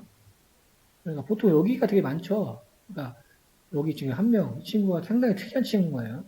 이런 거를 우리가 일반적으로는 이상치라고 부릅니다. 아웃라이어. 여기는 그냥 소수. 대부분 친구가 20명 이하다라고 분석할 수 있는 거죠. 그래프만 보면요, 우리가. 그렇죠? 204명의 회원 중에서 그렇죠? 대부분은 20명 이하의 SNS 친구를 갖는다라는 전제를 가지고 갈 수가 있습니다. 그렇죠? 더 심하게 얘는 10명 이하. 그렇죠? 여기가 10이니까요. 대다수 회원이 10명 이내 친구를 갖는다. 이게 중심 경향성이라고 표현을 하고 있어요. 하지만 100명의 친구를 가진 아싸 친구도 한 명이 존재하더라. 인싸죠, 인싸이고요. 네. 그래서 여기서 평균 XS의 길이 이게 뭘까요? 100이죠, 100. 그 다음에 요거 썸 아까 여기 나눠서 리턴 해봤습니다. 그러니까 즉 뭐예요? 평균 부수 평균 SNS 친구의 숫자 7.3명 정도로 나오죠. 7.3명. 여기서 우리 주어는 회원이에요. 회원 나로 생각해요. 회원 204명, 그렇죠? 204명의 SNS 친구 보유 숫자가 되는 겁니다. 그 다음에 약간 뭐 재밌는 코드인데 보도록 하죠. 밑에부터 이게 그냥 메디안 우리 중앙값이라고 아까 위에 나왔잖아요. 중앙값 어떻게 구하냐? 만약에 길이 100이죠, 100? 나눠서 2로 0이라면 만족하죠? 메디안 2분이라는 함수로 호출해라. XS 그대로 가져가고 100. 그럼 여기서 호출하겠죠? 또 100이죠? 솔트S 100을 지금 오름차순으로 정렬을 하고요. 0부터 쭉. 그 다음에 미드포인트, 중간점을 이야기하죠. 몫을 구하라는 거죠. 목. 어디에요? 중앙을 얘기하는 거죠. 중앙. 그런데 우리가 딱 중앙을 지정하려고 할 때 짝수이면은 중앙 지정이 안 되죠. 그렇죠? 딱 중앙 지정이 안 돼요. 짝수면은. 홀수면 가능한데. 그럴 때는 미드포인트에서 마이너스 1 하고 만약에 짝수의 연분이 선택이 됐다고 하면 여기랑 여기랑 그렇죠? 더해서 2로 나누란 얘기예요. 그러면 짝수일 때도 정확한 중간 지점을 선택할 수 있게 되겠죠. 맞죠? 우리 0부터 아니 우리 10개만 보면은 지금 이제 그림을 마우스가 하나 둘셋넷 다섯 일곱 여덟 아홉 열 중앙이 지금 여기잖아요. 근데 중앙값을 지정해야 하나로 지정을 해야 되잖아요. 두 개를 지정이 되면 안 되니까 그렇죠? 어차피 모그를 계산하면 이 부분 선택이 될 텐데 거기에 앞뒤 값을 지정을 해가지고 2로 나눠서 중앙 지정 선택하자는 얘기예요. 그러니까 반대로 홀수일 때는 다 필요 없죠. 그냥 2로 나누면은 딱 중앙 하나가 나오죠. 걔를 선택한 거고 중앙 값은 이렇게 구합니다. 개념만 이해하시면 됩니다. 그래서 중앙 값은 뭐예요? 봤더니 6이래 6.0 중앙 값은 6.0이에요. 이건 뭐예요? 보유 숫자죠, 친구. 보유 숫자. 그래서 평균값하고 중앙값, 아까 7.33하고 6.0을 지금 일반화해서 얘기하는 겁니다. 평균값하고 중앙값을 봤더니 예를 들어서 친구 숫자를 늘리면 평균값이 올라갈 것이다. 그리고 우리가 약간 가설을 세우는 겁니다. 그래서 친구 숫자를 200으로 바꿔서 변경을 했어요. 당연히 올라가겠죠. 그렇죠? 중앙값이 지금 6이니까 친구 숫자를 늘리면 평균이 당연히 늘어나겠죠. 왜냐하면 분포가 커진 거잖아요. 그러면은 뭐 200에 가까운 친구도 있을 거고 101명의 친구도 있을 거고 150인 친구도 있을 거잖아요. 어쨌든 이게 바운더리가 커지기 때문에 당연히 평균은 일반적으로는 올라갈 겁니다. 그렇죠? 그런데 중앙값은 변하지가 않았어요. 인위적으로 바꿨는데 중앙값이 변하지 않았다는 건 뭐예요? 값이 쏠려있다는 의미가 되겠죠. 값이 쏠려있다. 값이 어느 구간에 쏠려있다라는 의미가 될 거예요. 그렇죠? 지금 이거를 전제로 깔고 들어가는 겁니다. 여기서 우리가 퀀타일 아까 분위수를 얘기했어요. 우리가 보통 4분위수를 쪼개서 얘기를 하는데 보면 1,4분위수 0.25구간 0부터 따지면 0부터 25점까지 점수로 그냥 갖다 볼게요. 그러면은 25점부터 50점까지 여기가 1분위수, 2분위수, 여기가 3분위수, 100점까지는 4분위수라고 얘기를 합니다. 그래서 그 분위수를 확인해 본 거예요. 어느 값이, 그렇죠? 어느 값이 어느 분위수에 초과가 되어 있냐. 지금 4분위수가 9가 나왔죠? 그 다음에 1,4분위수 3이 나왔어. 근데 우리 중앙값은 지금 6이잖아요? 그렇죠? 그러니까 지금 요 밑에 구간에 쏠려 있다는 의미가 되는 겁니다.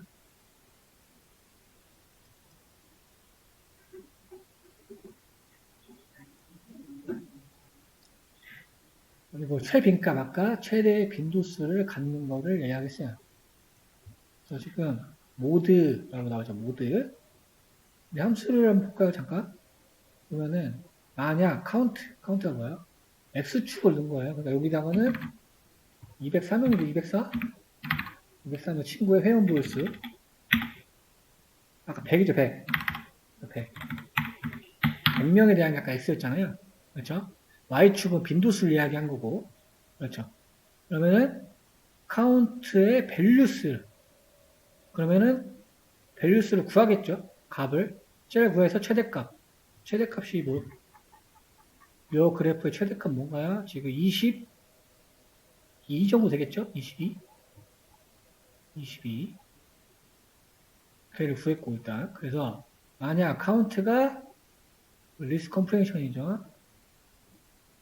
이렇게 해가지고 얘가 1번, 얘가 2번, 얘가 3번이죠. 아이템스는 뭐였어요, 우리? 위에서 아까 봤잖아요. 0부터 100까지 있는 거잖아요. 친구수. 고유 친구 숫자.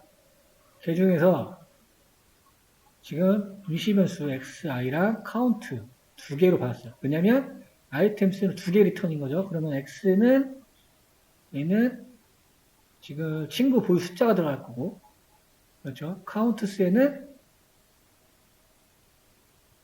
그 친구 숫자가 들어가죠. 자, 위에 거좀 볼까요? 저도 헷갈리면 좀 전에 봤는데, 얘죠, 얘. 나도 얘만 따서 볼게요. 아이템스는 우리 키밸류를 다 같이 가져오는 거니까, 그렇죠? 그러면은 x 언더바 i는 100이 들어갈 거고, 그렇죠? 카운트에는 1이 들어갈 거고.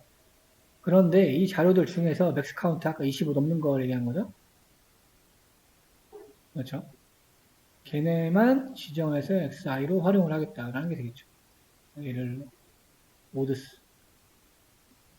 아까 자료에서 최빈값은 뭐예요? 그러면 1하고 지금 6이 리턴 됐죠? 1하고 6. 1하고 6. 얘랑 얘가 제일 많죠, 지금? 22. 그쵸? 최대 빈도수를 가진 값 두 개가 리턴된 걸 확인할 수가 있죠. 여기 22 구간. 얘가 최빈값, 최대 빈도수가 높은 거. 그러니까 22, 값은 22예요. 그래서 지금 여기서 또 조정을 들어갔습니다. 친구 숫자를 줄였어요. 왜냐면은 아까 이상치는 필요가 없을 것 같으니까 최대 친구는 어쨌든 한 명이 SMS, 그러니까 빈도수가 제일 높은 거를 고정을 시켜놓은 다음에 Y축도 거기에서 카운트를 해보는 거죠. 그래서 얘는 이제 바 그래프니까 막대형 그래프를 그린다는 얘기가 될 거고요. 여기는 뭐 다른 약간 라이브러리 좀 가져왔어요. 뭐 사이파이의 인터플레이트라고 보관한다는 의미고요. 그래서 보관은 우리가 린스페이스라는 게 있었어요. 그 안을 500등분해서 채운다는 얘기예요. 그러니까 이 이유는 약간 지금 부드러운 선을 그냥 그리려고 하는 거니까 이거 시각화할 때 좀 자세히 보도록 하죠. 지금 보니까 다 자르고 친구 보유 숫자 아까 22죠. 얘가 X로 왔고 거기에 대한 회원수를 봤습니다. 지금 이렇게 그러니까 스플라이 보관을 이용해서 지금 빨간 이제 이렇게 곡선 그래프를 그린 거예요. 근데 여기에 이제 나온 용어들은 레프트 스큐, 라이트 스큐는 이제 어디가 높냐 이걸 이야기하는 겁니다. 얘는 지금 뭔가요? 레프트가 높죠. 그래프를 봤을 때. 얘는 아까 평균값이 뭐였냐? 평균값 아까 7.3인가 그랬었죠. 그러니까 지금 우리 정지한 거 말고요. 중앙값이 6이었고 아까 이게 22였죠. 지금 이 모양을 나타내는 건데 제 설명을 더 좋은 것 같은데 옛날에. 참고만 하시면 될 것 같아요. 그러니까 지금 그래프를 보고 약간 판단하는 그냥 통계적인 약간 그냥 자료라고 보시면 돼요. 그래서 지금 여기 밑에 공식이 나오죠. 맥스, 친구 숫자 모드, 얘가 지금 최빈값 얘기하는 거죠. 최빈값. 얘기하는 중앙값. 민, 평균값. 지금 요거 얘기하는 거죠. 요거. 스큐.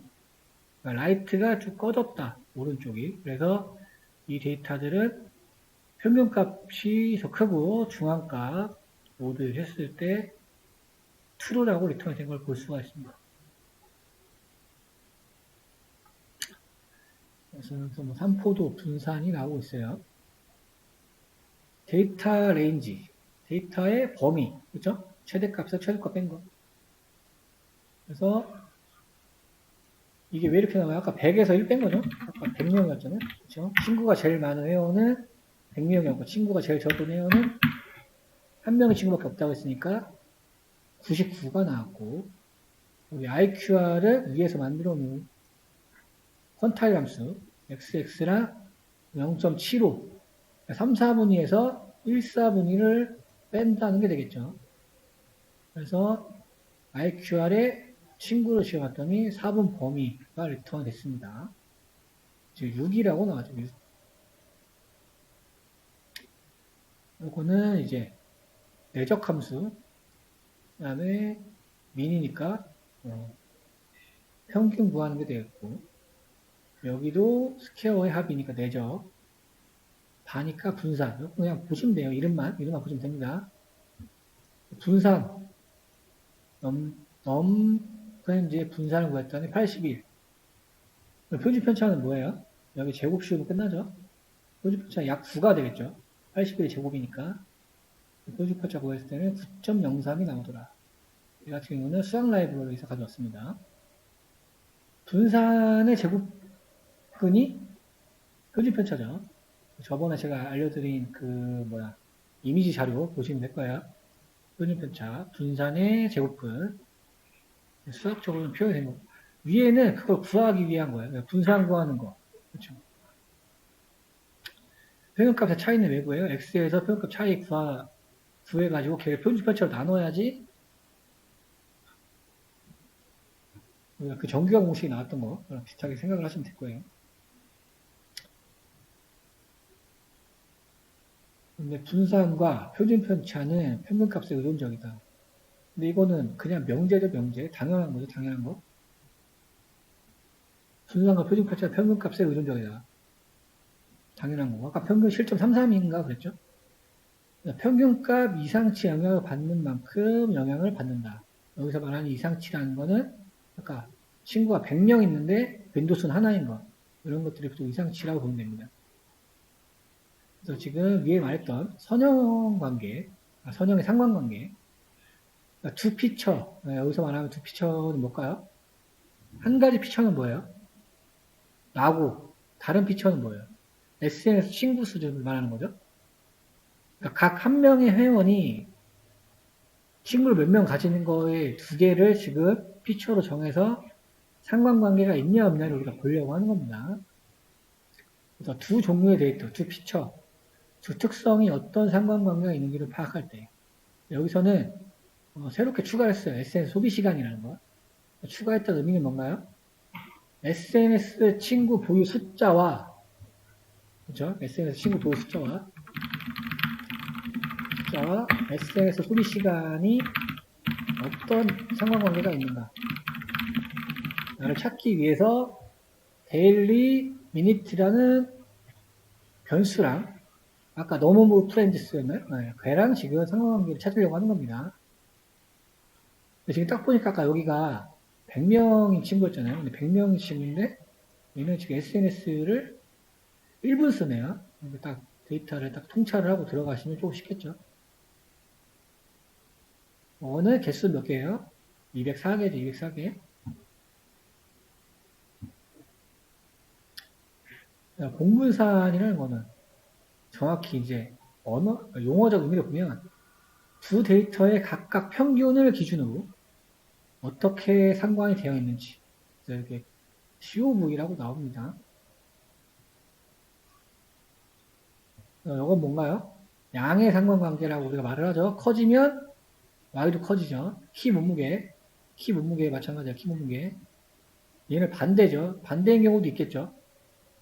어떤 X가 커지면 반대로 줄어드는 것도 있을 겁니다. 갑자기 생각이 안 나네. 얘 같은 경우는 뭐예요? 그냥 별 상관이 없는 거죠. 그러니까 이렇게 모형을 보고 판단할 수가 있어요. 아, 이거는 딱 그거 있다. 뭐였지? 예를 들어, X가 거리라고 생각을 해보시면 돼요. 역세권인데 역세권과의 거리. Y를 집값으로 생각하셔도 됩니다. 그렇죠? 거리가 멀면 멀수록 집값은 떨어져요. 그렇죠? 약간 좀 잔인하긴 한데 그렇게 갑자기 번뜩 떠오르는 게 그렇게 생각이 안 나네요. 그래서 그거는 거리가 멀면 멀을수록 G값이 떨어지죠. 그러니까 이런 음의 상관관계를 갖게 됩니다. 얘는 그냥 중구난방, 별로 상관이 없는 데이터다. 뭐 그런 거라고 보시면 돼요. 얘는 우리가 키 몸무게라고 보시면 되고. 공분산의 개념. 근데 이것도 선형 상관관계가 똑같습니다. COV라고 지금 나오고 만들어진 거. 보면은 뭐예요? 평균. X축 평균, X 길이 마이너스 1로 나누기. 그래서 두 개를 넣었어요. 원보 프렌즈랑 소비 시간. 근데 아까 우리 100명의 친구가 소비 시간이 아까 1분이었어요. 그렇죠? 그렇죠? 일단 얘만 봤을 때, 이 한 가지 이렇게만 봤을 때는 음의 상관관계를 가지고 있죠. 근데 이렇게 해석을 하면 안 되죠. 공문산을 구해봤더니 친구 숫자랑 SNS 사용시간 공문산이 22.43이래요. 일단은 22.43이라고 하니까 이 숫자가 어느 정도 의미를 갖는지 모르겠지만 20.43이 나왔다고 봐요. 그래서 보면은 뭐 이렇게 나오죠. 공문산이 한계, 공문산이 크다고 해서 상관관계가 강하다라고 단정 지을 수는 없다. 얘가 뭐 90이 되든 80이 되든 이 두 개의 피처에 대해서 요거에 대해서 단정 지을 수가 없다는 거예요. 공문산만 봤을 때는 친구 숫자가 많다고 SNS 사용 시간이 많다라고 단정 지을 수 없다는 겁니다. 22.43이라는 숫자를 가지고요. 피어슨 상관계수를 합니다. 상관계수를 이제 여러 개가 좀 있는데 그 안에서 한 유형이라고 보시면 될 것 같아요. 그래서 얘는 공분산을 각 데이터 셋의 표준표차 곱사한다. 각 데이터 셋의 이건 말하는 게 뭘까요? 아까 요거죠? 얘랑 얘 각각 각 데이터 셋의 표준 편차의 곱수로 나눈다. 그래서 얘는 공분산의 한계를 해결하는 기법이라고 보시면 되고 마이너스 1에서 1로 나옵니다. 그래서 마이너스 1에 가까우면 뭐예요? 음의 상관관계가 있다는 거고 1에 가까울수록 양의 상관관계가 있다는 거고 0에 가까울수록 선형관계가 없다. 그러니까 관련이 없다. 그러니까 이거랑 똑같습니다. 그래프의 의미는. 그래서 이제 어떤 거는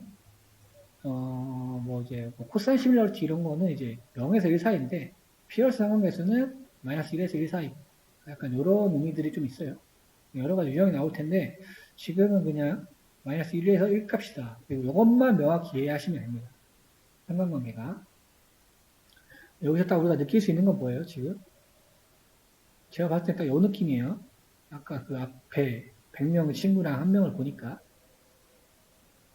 코사인은 피어스 상관계수를 구하는 함수 길이 확인하고 x의 표준편차 얘 ys의 표준편차 얘의 표준편차 각 데이터의 표준편차 구했죠. 그 다음에 0보다 큰지 확인하고 여기 보면 얘는 공분산 구한 거죠. 공분산을 각 데이터셋의 표준 편차의 곱수로 나눈다. 그러니까 위에 있는 거 그대로 수식으로 표현한 겁니다. 그 다음에 표준 편차가 만약에 0이다. 이런 거면은 아니 뭐 관계가 없다. 그럴 때는 0을 리턴해라. 그래서 구해봤어요. 구해봤더니 0.24. 이렇게 보면 조금 우리가 간단하게 조금 예측이 가능하죠. 0.23이면 1하고 좀 멀잖아요. 그렇죠? 그러니까 일단은 선형이 아니다. 선형 상관관계가 약하다라고 우리가 볼 수 있습니다. 숫자만 보고요. 즉, 여기서 우리가 볼 수 있는 거는 얘네 두 개. 친구 숫자랑, 친구 보유 숫자랑 그 회원이 SNS 사용하는 시간과는 상관관계가 약하다라고 볼 수가 있는 겁니다. 저 데이터만 보면요. 그래서 얘를 그래프로 그려본 거예요. 마치 지금 뭔가 리니어하게 보인다고 생각하시면 안 돼요. 얘가 이렇게 만들어져야지 상관관계가 강한 거죠. 얘는 지금 여기에 뽑혀 있고 여기에 약간 이상치가 있습니다. 그러면은 우리가 예측할 수 있는 거를 얘를 날리게 되면은 그렇죠? 뭔가 선형으로 나올 것 같다는 느낌도 좀 들죠? 왜냐면 일반적으로 SNS 친구가 많으니까 그렇죠? 사용 시간이 많을 거 아니에요. 인스타그램 친구 한 명 있는데 그 많이 하나요? 안 하죠. 일반적으로 셀럽들 자기 친구가 10,000명, 20,000명 있는 사람들이 많이 하겠죠. 상식은 그런데 이 데이터는 이렇게 나온다는 거예요. 그러니까 얘를 우리가 이상치로 간주를 할 수 있는 겁니다. 그래서 지금 인덱스 100번 얘를 지금 딱 지정을 했어요. 아웃라이어라는 변수 담아가지고 밑에는 걔를 제거하는 코드가 되는 겁니다. 지금 만약에 i가 100번이 아니라면 얘네 정상적인 친구들을 의미하는 거죠. 이넘네이트, 넘프렌즈 i는 정수가 될 거고 여기가 이제 친구 숫자가 되겠죠. 친구 숫자만 활용을 하겠다는 거죠. 넘프렌즈 굿이라고 하면 얘 빼고 나머지 데이터를 담는 거가 되겠죠. 그 다음에 프린트해서 한번 찍고 내가 프린트 왜 했나 모르겠네. 그 다음에 데일리 미니트 굿 얘라면 얘도 마찬가지로 빼줘야죠. 해당되는 거 빼줘야 되니까. 그래서 두 개의 데이터 셋에서 이 친구와 관련된 데이터 셋을 제거하고 이렇게 새로운 변수로 만든 걸 볼 수가 있습니다. 그렇게 한 다음에 다시 우리가 피어스 상관계수를 측정해 봤더니 0.27에서 0.57로 바뀌었어요. 그러니까 지금 굉장히 많이 올라갔죠. 지금 뭐 1에 완전히 가깝다고 볼 수는 없겠지만 양의 상관관계를 갖는다라고는 볼 수가 있는 거죠. 아까보다 훨씬 리니어진 걸 볼 수가 있죠.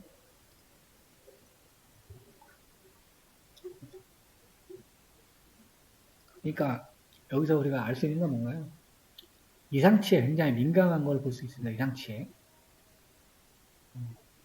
그러니까 데이터 사이언티스트들은 저런 데이터들을 통찰해서 필요 없는 거는 제거를 해야 될 상황들도 필요한 거죠. 왜냐면은 기본적인 백그라운드 식 있잖아요. 우리가 내가 일반적으로 아까 제가 말씀드렸다시피 친구가 많으면 SNS 사용을 많이 하겠죠. 일반적으로. 그죠? 근데 일반적인 경향을 보이는 게 아니고 저 한 친구만 이상하게 SNS 친구가 100명인데 SNS 사용 시간이 아까 1분이었어요. 그렇죠? 그런 거를 애초에 제외를 시킨 겁니다. 뭐 결과가 이상하게 나오다 보니까. 이런 거는 상황을 측정할 수 없다고 지금 나오죠. 마이너스 2. x가 이렇게 돼 있고 y가 이렇게 돼 있어. 0, 0. x축 이런 거. 이런 데이터들로는 상관관계를 측정을 할 수가 없다. 이거 왜 측정할 수 없나요? 위치가 다 같죠? x가 똑같잖아요, 지금. 그렇죠. 그리고 둘 다 정수이고 이런 건 안 되고 이렇게 특성을 갖는 데이터들이 있어야지 우리가 상관계수를 측정할 수가 있습니다. 상관관계는 관계를 말하는 거고 상관계수는 아까 말했던 마이너스 1에서 1까지의 값을 의미해요. 출력되는 값. 그러니까 얘는 상관계수고 상관관계는 우리가 아까 설명했듯이 친구가 많다고 해서 사용시간이 많을 것이다. 적다. 상관관계가 있다 없다. 양의 상관관계를 가진다. 우리가 이렇게 말할 수가 있는 겁니다. 여기는 조금 설명들이 조금 나와 있어요. 두 데이터셋이 상관관계가 있다고 해서 인과관계가 있다고 할 수도 없다. 통계적인 이제 도메인에서는 약간 이런 이렇게 두리뭉실한 얘기를 많이 해야 돼요. 왜냐면은 우리가 결과를 잘못 내면은 책임을 질 수가 있기 때문에 그죠? 데이터로 객관적으로 증명을 하되 설명은 뭔가 이상한 걸 부여를 하면 안 돼요. 그렇죠? 두 데이터셋의 상관관계가 아까 0.57이었잖아요. 있다고 해서 얘네를 우리가 이렇게 단정 지을 수는 없다는 거예요. 일반화를 할 수 없다는 거예요. 일반화. 그렇죠? 설득이 안 된다는 얘기입니다. 그러니까 이런 데이터들로 이걸 가지고 진리처럼 얘기를 하면 안 된다는 거예요. 의사결정자한테도 이렇게 얘기를 하면 안 된다는 거고요. 저런 데이터가 있다고 해도요. 저렇게 분석됐다고 해도 데이터가 10만 건이어도 얘네 두 개가 인과관계가 있다고 할 수는 없습니다. 왜냐면은 다른 요인이 있을 수가 있다는 거예요. 시나리오 보면 그러니까 우리 상식 수준의 얘기를 하는 거예요. SNS 친구가 많을수록 그러니까 친구를 많이 사귀니까 친구가 많겠죠. 그러니까 친구가 많으니까 SNS를 많이 할 거고 SNS를 많이 하니까 사용 시간도 늘어지고 친구가 많겠죠. 그러니까 일반적인 상식 수준의 시나리오. 그렇죠. 그 얘기를 하는 건데 이 두 개가 서로 인과관계가 있다고 할 수 없어요. 그러니까 원인과 결과를 얘기하는 거죠. 친구가 많으면 반드시 뭐 소비 시간이 늘어난다. 이렇게 분석을 하면 안 된다는 약간 그런 경계 메시지라고 그냥 이해하시면 될 것 같아요. 요거는 이제 우리가 이제 뒤에 머신러닝 할 때 죽도록 뭐 배울 텐데요. 여기서는 잠깐 길을 빌려서 보여드리는 거예요. 잠깐 거기 빌려와가지고 사이킥 러닝이라고 부릅니다. 그래서 리니어 모델이라는 걸 가져와서 우리가 뭐였죠? 칼럼 기준이 칼럼 기준이니까 우리 열방향 그렇죠? 열방향 어레이를 만들어서 선형 회귀 모델 객체를 만들어요. 그 다음에 모델을 피팅을 하고 출력을 해보는 겁니다. 그러면 이제 기울기랑 절평이 나오게 돼요. 얘는 y값이 되겠죠. 그 다음에 걔를 그려주는 거. 그러니까 인공지능 모델이 예측한 선형회귀 모델, 선형회귀 모델의 지표는 빨간 선이 되겠고요. 그러니까 빨간 선하고 얘가 다 이렇게 몰려 있어야 돼요. 빨간 선하고 거리가 먼 데이터들이 있으면은 선형으로 보기가 어렵다는 얘기입니다. 기울기가 아까 0.9 정도 나왔죠. 이렇게. 그래서 나중에 지표를 얘기할 때는 이 전체 데이터들이 이 선과 거리를 계산해가지고 그 평균을 가지고 우리가 회귀 모델에서는 얘기를 합니다. 그러니까 회귀 모델은 뭐냐면 쉽게 생각하면 집값이에요, 집값. 우리가 미래의 집값 예측하는 거. 우리 뭐 데이터들이 있어요. 한 10년 동안 우리 대전역, 대전의 뭐 유성과 둔산로 주변에 있는 집값을 가지고 이렇게 학습을 해요. 이렇게 모델을 만들어서 이런 곡선이 출력이 되면 이 값이 얼마나 작은지 예측할 수 있는 거고, 우리가 미래도 예측을 할 수가 있겠죠. 뭐 그런 거라고 생각하시면 돼요. 회귀라는 거는 예측한다라고 보시면 돼요. 예측. 그래서 어쨌든 여기에 있는 아까 204개에 대한 데이터를 가지고 그래프를 그려봤더니 이렇게 출력이 됐다고 보실 수가 있습니다. 기울기랑 y절편을 얘기하는 거예요. y절편 요거죠, 여기. 22. 기울기는 xy 기울기야. 0.9 정도 나왔고요. 이 정도로 보시면 될 것 같아요. 여기 아까 통계 기초에 대한 모든 내용이고요. 앞으로는 저기 예제에도 재밌는 데이터들이 있어요. 그걸 보시면 될 것 같고, 일단 잠깐 쉰 다음에 실습 예제를 해보도록 하겠습니다.